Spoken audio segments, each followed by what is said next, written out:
नमस्ते मित्रांनो, आज आपण आलेलो आहे या शिमला मिरचीच्या प्लॉटमध्ये व्हिजिट करायला।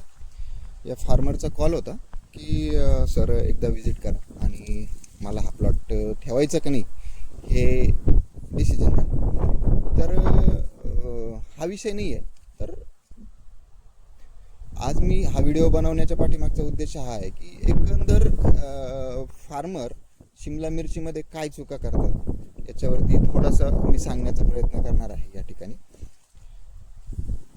हा 1 एकरचा प्लॉट आहे। तर याच्यामध्ये 18,000 झाडांचं त्यांनी प्लांटेशन केलेलं आहे। अगदी दाट पद्धतीमध्ये प्लांटेशन केलेलं आहे।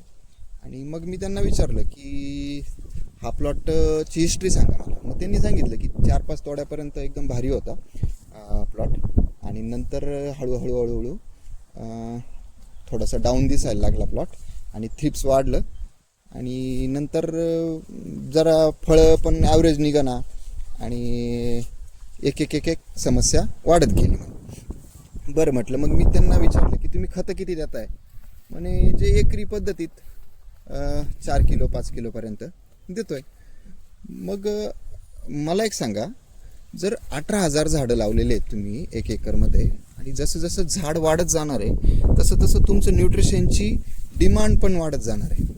कारण झाडाच्या डेव्हलपमेंटला हे न्यूट्रिशन लागणारच आहे।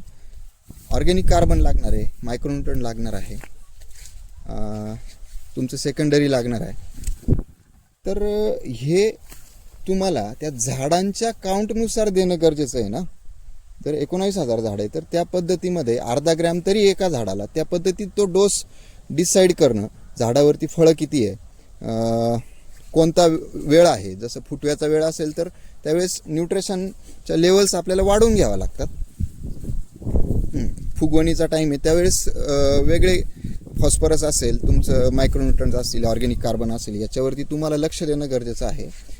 मग एकरी डोस देण्यापेक्षा जर तुम्ही झाडांच्या काउंटवरती डोस दिला तर इथे झाडाची जी या शिमला मिरची असेल किंवा कोणतंही प्लांट असेल, याचा जो प्लांट हेल्थ हा विषय आहे, जे झाडाचं स्वतःच एक आरोग्य आहे, ज्याच्यावरती ते थ्रिप्स असेल किंवा इतर बुरशीजन्य काही आजार असतील, रोग असतील, यांच्याविषयी प्रतिकार क्षमता ते स्वतःमध्ये तयार करतं। ती तयारच होणार नाही ना जर प्लांट हेल्थ व्यवस्थित नसेल।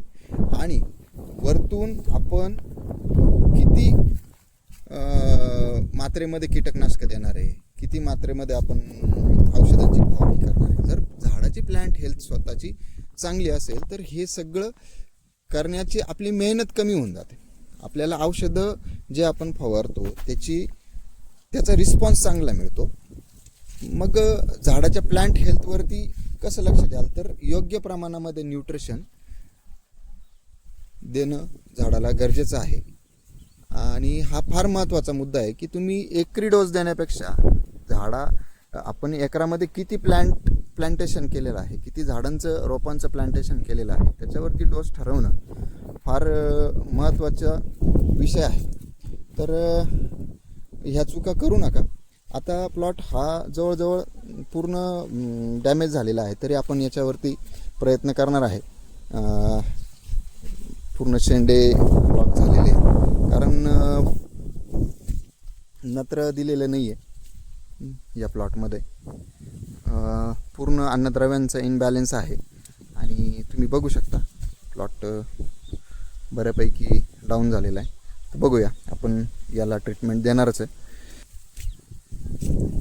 आपला उद्देश हाच आहे की या चुका आपण जर टाळल्या तर आपल्याकडे निश्चित चांगलं उत्पन्न येण्यास मदत होऊ शकते आणि आपला खर्च पण वाचेल। जो अतिरिक्त प्लांट हेल्थ कमी झाल्यावरती जो आपल्याला खर्च येतो तो थोडासा नियंत्रित